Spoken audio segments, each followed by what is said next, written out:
MP কোনেও এই কামটো কৰা নাই। গতিকে ইনশাল্লাহ অনাগত দিনত যদি আপোনালোকে আমাক সুবিধা দিয়ে আমি এইটো পাৰ্লিয়ামেণ্টত উঠাই পেলাই ইয়াত যাতে কপিলী আৰু বৰপানীৰ বানৰ তাণ্ডৱৰ পৰা অঞ্চলবাসীক ৰক্ষা কৰিব পাৰোঁ তাৰ কাৰণে ইনশাল্লাহ আৰু এই প্ৰতিশ্ৰুতিটো আমাৰ সভাপতি মহোদয়ে আপোনালোকক দিব। মই তেখেতক কম যদি মই যাব আনিব লাগে আৰু দ্বিতীয় এটা সমস্যা হ'ল আপোনালোকৰ অঞ্চলৰ হস্পিটেলৰ সমস্যা। শালমাৰাৰ এই বৃহৎ অঞ্চলত আজি বেমাৰী হ'লে মানুহৰ হস্পিটেল উপযুক্ত নথকাৰ কাৰণে মানুহে কিমান দূৰত যাব লাগে, কিমান কষ্ট হয়। ইনশাল্লাহ সেই কথাটো আমাৰ সভাপতি মহোদয়ে দৃষ্টিগোচৰ কৰিলোঁ। ইনশাল্লাহ আমি যুগ্মভাৱে সেইটো ফাইট কৰিব বিচাৰোঁ যাতে আপোনালোকৰ ইয়াত হস্পিটেলৰ সমস্যাটো হ'ব পাৰে। কিন্তু তাৰ লগে লগে আৰু এটা কথা আপোনালোকক ক'ব বিচাৰিছোঁ যে ইয়াত আমি শুনা পাইছোঁ বিজেপিৰ কিছুমান এজেণ্ট ঘুমাই ঘৰে ঘৰে তেওঁলোকে ভুৱা অৰুণোদয়ৰ ফৰ্ম ফিল আপ কৰি আছে। কৰিছে নেকি আপোনালোকৰ অঞ্চলত? এতিয়া অৰুণোদয় 2 শেষ। যোৱা বছৰৰ জুলাই মাহৰ মে মাহৰ 24 তাৰিখে ক্লজ। অৰুণোদয় আৰু এতিয়া নাই। আমি যিবিলাক লিষ্ট দিছিলোঁ যিবিলাক হ'ল যিবিলাক নহ'ল। অৰুণোদয়ৰ কোনো ব্যৱস্থা সম্পূৰ্ণ ভুৱা, এটা ফাঁকি, এটা প্ৰতাৰণা কৰি আছে আপোনালোকক যে আমাৰ ফৰ্মটো ফিল আপ কৰি আমাক ভোট দিয়ক, আপোনালোকক অৰুণোদয় বাকী টকাখিনি পাব। এইটো এটা ভুৱা। আৰু পৰহি বিজেপিৰ দুগৰাকী মহিলা এৰেষ্ট হৈছে। এই যে এইবিলাক যে অৰুণোদয় ফৰ্ম লৈ গৈছিল, ফৰ্মত পদুম ফুলৰ ছবি, চৰকাৰী ফৰ্মতটো পদুম ফুল নাথাকে। পদুম ফুলৰ ছবি ফৰ্ম লৈ গৈছে, ৰাইজে ধৰি আটক কৰি পুলিচ খবৰ দিছে, খবৰ দি এৰেষ্ট ভৰাই দিছে, এৰেষ্ট কৰি লৈ গ'ল। আপোনালোকৰ ইয়াত যদি সোমাই কোনোবা অৰুণোদয় ফৰ্ম, চাউলৰ কাৰ্ডৰ ফৰ্ম লৈ তাত ঘৰত আবদ্ধ কৰি পুলিচক খবৰ দি এৰেষ্ট কৰাই দিব। এইবিলাক ভুৱা, এইবিলাক কোনো কাম নাই, এৰেষ্ট কৰাই দিব। আৰু এটা কথা তেওঁলোকে কৈ আছে বিজেপি চৰকাৰক ভোট দিলে এই ৰাস্তাটো নগদ কৰি দিম, এতিয়াই কৰি দিম। নগদ তেওঁলোকে কৰিব নোৱাৰে। এটা স্কিম চেংচন হৈছে 6 মাহ 7 মাহ 8 মাহলৈকে লাগে, তাৰপিছত টেণ্ডাৰ কল হয়, ঠিকাদাৰে কাম পায়, তাৰপিছত কাম হয়। এইবিলাক সম্পূৰ্ণ ভুৱা। আপোনালোকৰ এই অঞ্চলত বিজেপি চৰকাৰৰ বৰ্তমানৰ মন্ত্ৰী আপোনালোকৰ বিধায়ক থাকোঁতে ৰাস্তাটো এতিয়া পাতি গ'ল কিয়?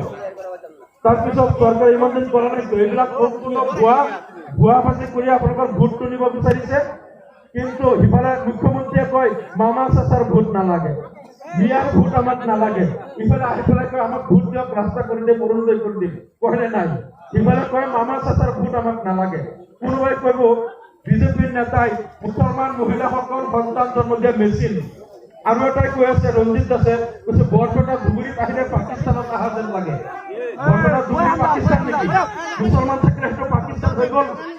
আৰু তেওঁলোকে কৈ আছে, কোনোবাই কৈছে বিজু চৌধুৰীয়ে কৈছে মুছলমান মানে কি 20-30টা সন্তান জন্ম দিয়া ফেক্টৰী। এনেকুৱা অপমান তেওঁলোকে কৰে, তুচ্ছ তাচ্ছিল্য কৰে। বুজাই এটা বিজেপিৰ শিয়াল বুলি মই কওঁ। এই শিয়ালে কৈছে আসাম বিষয়ে ৰাতিপুৱা আমাৰ বন্ধ কৰিব লাগিব, গালি দিছে বেয়াকে। এফালে আমাক গালি পাৰিব, আনফালে মিছা কথা কৈ প্ৰচাৰণা কৰি আমাক ভোটটো তেওঁলোকে দিব বিচাৰিব। এই কথাটো কেতিয়াও হ'ব দিব নোৱাৰি। আৰু এটা কথা আপোনালোকক মই ক'ব বিচাৰিছোঁ যে এই যে তেওঁলোকে যিবিলাক ধোকাবাজি ফাঁকিবাজি কৰি আছে তাৰ যোগ্য প্ৰত্যুত্তৰ আপোনালোকে 26 তাৰিখে দিব লাগিব। এটা কথা মনত ৰাখিব, এইবাৰৰ নিৰ্বাচন এইবাৰৰ নিৰ্বাচন ভাৰতৰ সংবিধান ৰক্ষা কৰা নিৰ্বাচন, ভাৰতৰ গণতন্ত্ৰক ৰক্ষা কৰা, ধৰ্মনিৰপেক্ষ আদৰ্শক ৰক্ষা কৰা, ভাৰতবৰ্ষক নিৰ্বাচন। গতিকে এই নিৰ্বাচনত কেৱল এজন এমপি জিকাই দিলেই নহ'ব। মই ইয়াৰ পূৰ্বে ৰংনাথুৰীয়া মিটিঙতো কৈ আহিছোঁ যে এইবাৰ বিজেপি দলৰ এজেণ্ডা হ'ল RSSৰ জন্ম হৈছিল 1925 চনত। 1925 চনৰ পৰা RSSে টাৰ্গেট লৈছিল 100 বছৰৰ মূৰত আমি ভাৰতত হিন্দু ৰাষ্ট্ৰ বনাম, ছেকুলাৰ ইণ্ডিয়া আমি নাৰাখোঁ। আৰু 2025 চনত 100 বছৰ পূৰ্ণ হ'ব। এতিয়া তেওঁলোকে কৈ আছে এইবাৰ যদি চৰকাৰ আমি কৰিব পাৰোঁ তেনেহ'লে বহুত বড় ফেচলা লিয়া যায়গা। মোদীয়ে কৈ আছে বহুত বড় ফেচলা মানে কি? ডাঙৰ সিদ্ধান্ত এইটোৱে ল'ব যে এইবাৰ তেওঁলোকে ধৰ্মনিৰপেক্ষ গণতান্ত্ৰিক সংবিধানটো নাকচ কৰি তাত হিন্দু ৰাষ্ট্ৰৰ নতুন সংবিধান প্ৰণয়ন কৰিব, য'ত কেৱল হিন্দু লোকে ভোট দিব পাৰিব, মুছলমান আৰু খ্ৰীষ্টানৰ ভোটাধিকাৰ নাথাকে।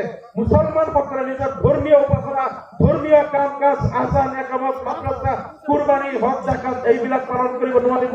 খ্ৰীষ্টানসকলেও যদি হিন্দু হয় তেনেহ'লে ভোট দিব পাৰিব, হিন্দু ধৰ্ম গ্ৰহণ নকৰিলে ভোট দিব নোৱাৰে। এনেকুৱা এটা সংবিধান তেওঁলোকে প্ৰস্তুত কৰি ৰাখিছে। কৈছে এইবাৰ যদি তেওঁলোক চৰকাৰত আহে সেই সংবিধান তেওঁলোকে লাগু কৰিব। ধৰ্মনিৰপেক্ষ ভাৰত আৰু নাৰাখে, মুছলমান খ্ৰীষ্টানৰ অধিকাৰ কৰ্তন কৰা হ'ব।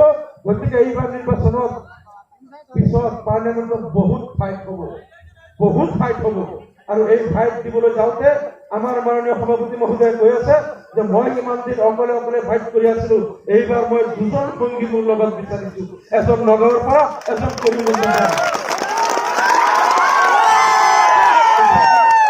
এইবাৰ আমি দুজন সঙ্গী লগত বিচাৰিছো। এই দুইজন সঙ্গীক লৈ পাৰ্লিয়ামেণ্টত আমি ফাইট কৰিম। ধৰ্মনিৰপেক্ষ গণতন্ত্ৰক ৰক্ষা কৰাৰ কাৰণে যি হিন্দু ৰাষ্ট্ৰ বনাই তেওঁলোকে ভাৰতক মুছলমান খ্ৰীষ্টানক সেকেণ্ড ক্লাছ চিটিজেন বনাব বিচাৰিছে। সেই সংবিধানৰ বিৰুদ্ধে ভাৰতৰ বৰ্তমান প্ৰৱৰ্তিত সংবিধানৰ সপক্ষে যুদ্ধ কৰাৰ কাৰণে কৈছে আমি বেছি নহয়, মোৰ লগত দুজন আৰু সহযোগী লাগে, সেইকাৰণে মোক ইয়াত টিকেট দিছে। গতিকে তাৰ লগত এটা কথা মনত ৰাখিব, আজি নগাঁৱত তেওঁলোকে কিয় ইমান উঠি পৰি লাগিছে? এইকাৰণে উঠি পৰি লাগিছে যে তেওঁলোকে জানে 272জন সাংসদ পালে চৰকাৰ কৰিব পাৰিব, সংবিধান বদলাব নোৱাৰে। সংবিধান বদলাবলৈ হ'লে 3/2 সাংসদ লাগিব, অৰ্থাৎ 363জনতকৈ বেছি তেওঁলোকৰ লাগিব, নহ'লে সংবিধান চেঞ্জ কৰিব নোৱাৰে। সেইকাৰণে তেওঁলোকে ভাবিছে য'ত মুছলমান মেজৰিটি সেই চিটবিলাকো বিজেপি আনিব লাগে। তেওঁলোকে ইমান ভোটাভুটি কৰি মুছলমানৰ ভোট লৈ তেওঁলোকে মেজৰিটি কৰিব বিচাৰিছে, যাতে সংবিধান পৰিৱৰ্তন কৰি মুছলমানৰ ভোটাধিকাৰ কৰ্তন কৰি মুছলমানক সেকেণ্ড ক্লাছ চিটিজেন কৰিব পাৰি, তাৰ কাৰণে মুছলমানৰ ঘৰে ঘৰে গৈছে। আমাৰ যিবিলাক কাগজ তেওঁলোকে পিছত গৈছে কথাবিলাক বুজি পাই যাব, বুজি পাই নেকি কি হ'বলৈ গৈ আছে। আৰু সেই দিনত এটা কথা মনত ৰাখিব, ভাৰতৰ সংবিধান গণতন্ত্ৰ ৰক্ষা কৰাৰ কাৰণে, মুছলমানৰ ধৰ্মীয় অধিকাৰ ৰক্ষাৰ কাৰণে পাৰ্লিয়ামেণ্টত যিটো ফাইট হ'ব, এই ফাইট দিওঁতে সুৰেশ বৰা, প্ৰদ্যুৎ বৰদলৈ নিচিনা মানুহ তাত গৈ এটা শব্দও কিন্তু নক'ব। আপোনালোকে বিশ্বাস কৰক, এটা শব্দও তেওঁলোকে নক'ব। ইমান দিন আমাৰ কাৰণে মাত মতা নাই।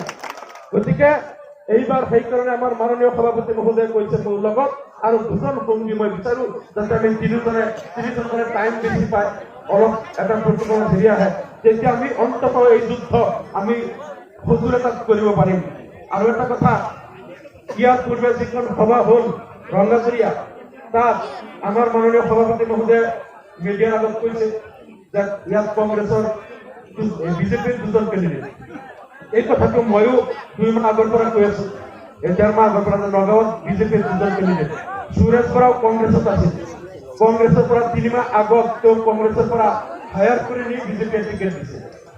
আৰু প্ৰদ্যুৎ বৰদলৈয়ে যেতিয়া গম পালে যে তেওঁ নগাঁৱত গৌৰৱ গগৈক টিকেট দিব কংগ্ৰেছে, তেওঁ গৈ পেলাই মুখ্যমন্ত্ৰী ফুলৰ বুকি দি আশীৰ্বাদ লৈছে। ফটোবিলাক আপোনালোকে নিশ্চয় দেখিছে।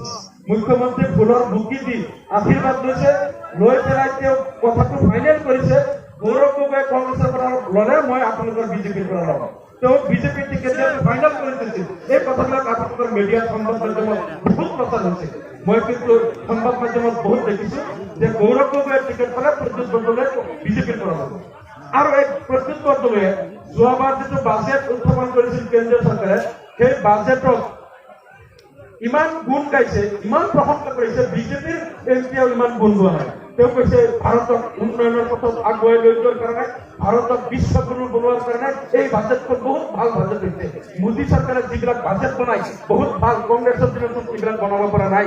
ইমান গুণ গাইছে, তেতিয়াই চবেই বুজি পাইছিল প্ৰদ্যুৎ বৰদলৈ বিজেপিৰ ওচৰত নিজৰ মাথা বিক্ৰী কৰি দিছে। প্ৰদ্যুৎ বৰদলৈয়ে প্ৰথমতে মাথা বিক্ৰী কৰিছে, তাৰপিছত বুকু, নিজৰ কলিজা বিক্ৰী কৰিছে, হাত, হাওঁফাওঁ, লাঞ্চ সব বিজেপিৰ ওচৰত বিক্ৰী কৰি দিছে। কংগ্ৰেছে তেওঁক টিকটটো দি খালি ৰখাই দিছে, তুমি জিকিলে আমাৰ ইয়াত আহিবা, হাৰিলেও আমাৰ ইয়াত আহিবা। খালি এই ইলেকশ্যনৰ দিনলৈকে ৰখি আছে, জিকিলেও যাব, হাৰিলেও যাব। টিকটটো প্ৰশ্নই নাই, জিকিবতো নোৱাৰেই। কিন্তু বিজেপিয়ে কৈছে তুমি জিকিলেও আহিবা, হাৰিলেও আহিবা, তুমি আমাৰ, তোমাৰ মাথা আমি কিনি লৈছো, বুকু কিনি লৈছো, কলিজা কিনি লৈছো, হাত আমি সব কিনি লৈছো, মাত্ৰ তোমাৰ দেহাটো, তোমাৰ চামৰাটো খালি কংগ্ৰেছত আছে। এই কথা এতিয়া বিজেপিৰ দুজন কেণ্ডিডেট, এজন হ'ল সুৰেশ বৰা, এজন প্ৰদ্যুৎ বৰদলৈ। এই বিজেপিৰ দুজন কেণ্ডিডেটৰ যাকেই ভোট দিয়ে সেইটোৱে বিজেপিয়ে পাব। প্ৰদ্যুৎ বৰদলৈ দিলেও বিজেপিয়ে পাব, পদুম ফুলক দিলেও বিজেপিয়ে পাব। এতিয়া তেওঁলোকৰ যে ইমানবিলাক প্ৰমাণ আছে, প্ৰদ্যুৎ বৰদলৈ যে বিজেপিৰ এজেণ্ট, ইমানবিলাক প্ৰমাণ আছে, মোৰ বিৰুদ্ধে এটাও প্ৰমাণ নাই যে মই কোনোদিন বিজেপিৰ চাকচাগিৰি কৰিছোঁ বা মুখ্যমন্ত্ৰীৰ ওচৰত ফুলৰ ভুকি দিছোঁ, আশীৰ্বাদ লৈছোঁ, কোনোদিন বিজেপিৰ পক্ষে কথা কৈছোঁ, এটাও প্ৰমাণ তেওঁলোকে বিচাৰি নাপায়। সিদিনা এটা মিছা বাতৰি প্ৰচাৰ কৰিলে। যিদিনা আমি নমিনেশ্যন দিছিলোঁ 3 তাৰিখ, মোৰ লগত আমাৰ মাননীয় সভাপতি মহোদয় আছিল, আমি গৈ পেলাই নমিনেশ্যন দিওঁতে 3টা পাৰ হৈছিল, 3 বজাৰ আগত দিব লাগে, 3:30 বজাত। তেতিয়া শপত গ্ৰহণ কৰোঁতে বিচিয়ে কৈছিল যে আপুনি কালি আকৌ আহিব, 3টা বজাৰ আগত শপত গ্ৰহণ, নহ'লে 3টা পাৰ হৈ গ'ল কোনোবাই কমপ্লেইন কৰিব পাৰে। সেইকাৰণে পিছদিনা মই আকৌ গৈছোঁ 11টা বজাত। মই গৈ পেলাই মোক নমিনেশ্যন চেলত যিটো কনফাৰেন্স হল তাতে মোৰ শপত লৈছে, মই এক্টিভিটিৰ কামবিলাক কৰিছোঁ। সিফালে কোনোবা পক্ষত মুখ্যমন্ত্ৰী সোমাই আহি ডিচি চেম্বাৰত আহি সুৰেশ বৰাৰ নমিনেশ্যনটো দি পেলাই গৈছোঁ। মুখ্যমন্ত্ৰী সোমাই অহা পিছত মই কৰিছোঁ, মুখ্যমন্ত্ৰী আহি বোলে নমিনেশ্যন দি পেলাই গ'ল। মই বেলেগ ৰুমত আছোঁ, মোৰ লগত মুখ্যমন্ত্ৰী দেখা পোৱা নাই। মুখ্যমন্ত্ৰী নাজানে মই ক'ত বহি আছোঁ, ময়ো ওলাই যোৱা নাই, তেওঁ মোৰ ৰুমত সোমোৱা নাই, আমাৰ দেখা দেখি হোৱা নাই। কিন্তু ইফালে দুটামান নিউজ পেপাৰত কংগ্ৰেছে ওলাই দিছে যে আমিনুল ইছলামে মুখ্যমন্ত্ৰীৰ লগত ডিচি অফিচত গোপন বৈঠক কৰিছে, মানে তেওঁলোকে লগাব বিচাৰিছে যে মই বিজেপিৰ লগত লিংক আছে। এই কথাটো এটা মিছা বাতৰি তেওঁলোকে ওলাই দিলে। এতিয়া মই তাৰ পিছত চেলেঞ্জ কৰিলোঁ যে আমি যেনেকে প্ৰদ্যুৎ বৰদলৈৰ ফটো দেখুৱাম মুখ্যমন্ত্ৰীৰ লগত ফুলৰ গুটি দিয়া বা তেওঁলোকে বিজেপিৰ হৈ কথা কোৱা, বিজেপিৰ প্ৰশংসা কৰা এইবিলাক ভিডিঅ' আছে, মোৰ এটা ভিডিঅ' এটা ফটো তেওঁলোকে দেখুৱাম, মিছা কথাবিলাক তেওঁলোকে কৈ এটা মানে কংগ্ৰেছবিলাকে বিভ্ৰান্ত কৰিব বিচাৰিছে। আপোনালোকৰ আজি সংবাদ মাধ্যমৰ জৰিয়তে মই এই কথাটো স্পষ্ট কৰি দিছোঁ যে 4 এপ্ৰিল তাৰিখে ডিচি অফিচত মুখ্যমন্ত্ৰীৰ লগত মোৰ দেখাও হোৱা নাই, মুখ্যমন্ত্ৰী আহোঁতে মই তাত নাই, আমাৰ কোনো বৈঠক হোৱা নাই, দেখাও হোৱা নাই, সম্পূৰ্ণ এটা মিছা ভুৱা কথা কংগ্ৰেছে ওলাই দিছে। গতিকে তেওঁলোকে যিমানেই ভুৱা কথা ওলাওক, কিন্তু প্ৰদ্যুৎ বৰদলৈ যে কংগ্ৰেছৰ এজেণ্ট এই কথাটো কিন্তু লুকাব নোৱাৰে। এই বিজেপিৰ এজেণ্ট প্ৰদ্যুৎ বৰদলৈ যে বিজেপিৰ এজেণ্ট কথাটো লুকাব নোৱাৰে, তাৰ বহুত প্ৰমাণ হোৱাৰ কথা আছে। গতিকে এটা কথা কম যে আজি BJP number 1 Suresh Bora, BJP number 2 Pradyut বৰদলৈৰ হাতৰ ছবি, বিজেপি নাম্বাৰ 1 সুৰেশ বৰা, দুইটা বিজেপিক আপোনালোকে পৰাস্ত কৰিব লাগিব, দুইটা বিজেপিক পৰাস্ত কৰিব লাগিব। এতিয়া আৰু এটা কথা আপোনালোকক কৈছোঁ, যেতিয়া দেখিছে যে আমি UDF জিকি যাম, বহুত ভোটত আগুৱাই গৈছোঁ, এতিয়া বিজেপি আৰু কংগ্ৰেছ মিলি গৈছে, বিজেপি কংগ্ৰেছ মিলি গৈছে, বিজেপি আমাক কৰিব বিচাৰিছে। লাহৰীঘাট সমষ্টিৰ বিধায়ক আসিফ নাজাৰ, সামগ্ৰী সমষ্টিৰ ৰকিবুল হুছেইনৰ ৱাৰ্কাৰবিলাকে কৈ আছে আপোনালোকে ভোটটো হয় কংগ্ৰেছত দিয়ক, নহ'লে বিজেপিক দিয়ক, UDF। বহুত প্ৰমাণ আছে, ভিডিঅ' আছে আমাৰ লগত। তেওঁলোকৰ MLA কৈ আছে, ৱাৰ্কাৰে কৈ আছে আপোনালোকে UDF ভোট দিব, হয়তো কংগ্ৰেছত দিয়ক, নহ'লে বিজেপিক দিয়ক। আৰু কংগ্ৰেছৰ এই ইনফ্লুৱেঞ্চ কেতিয়া কৰা হ'ব? কংগ্ৰেছত দিয়ক, নহ'লে বিজেপিক দিয়ক। কাৰণ তেওঁলোক দুটা মিলি লৈছে, মোক ঘূৰাবলৈ ভাবিছে কংগ্ৰেছ বিজেপি মিলি লওঁ, তেনেহ'লে UDFক পৰাস্ত কৰিব পাৰিম। মই আপোনালোকক এটা চেলেঞ্জ কৰিব বিচাৰিছোঁ, কংগ্ৰেছ বিজেপি দুইটা মিলিলেও সুৰেশ বৰা আৰু প্ৰদ্যুৎ বৰদলৈ দুইটা মিলি যিমান ভোট পাব, ইনশাল্লাহ তাতকৈ বহুত বেছি ভোট মই অকলে পাম।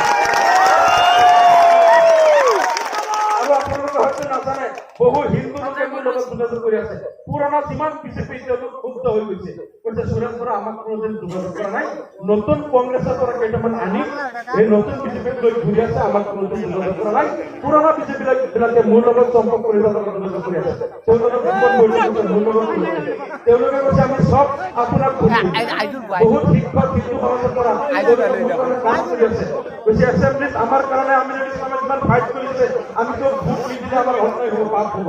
বহুত হিন্দু মানুহে মোৰ কাৰণে কাম কৰি আছে। ইনশাআল্লাহ প্ৰদ্যুৎ বৰদলৈ যিমান হিন্দু ভোট পাব, তাতকৈ বেছি হিন্দু ভোট মই পাম। প্ৰদ্যুৎ বৰদলৈ 1 লাখ আমাৰ 1.5 লাখ পাম, হিন্দু ভোট মই বেছি পাম। গতিকে আপোনালোকে অলপ কেইটামান দিন কষ্ট কৰক, কেইটামান দিন লাগি থাকক। ইনশাআল্লাহ আমাৰ 12 লাখ ভোট আছে, 19 লাখৰ ভিতৰত ইয়াত 12 লাখ ভোটাৰ আমাৰ। আমি ইনশাআল্লাহ ইয়াত বিপুলখনত জয়লাভ কৰিম। প্ৰদ্যুৎ বৰদলৈ সুৰেশ বৰা দুইটা মিলি আমাৰ প্ৰমাণ হ'ব ইনশাআল্লাহ।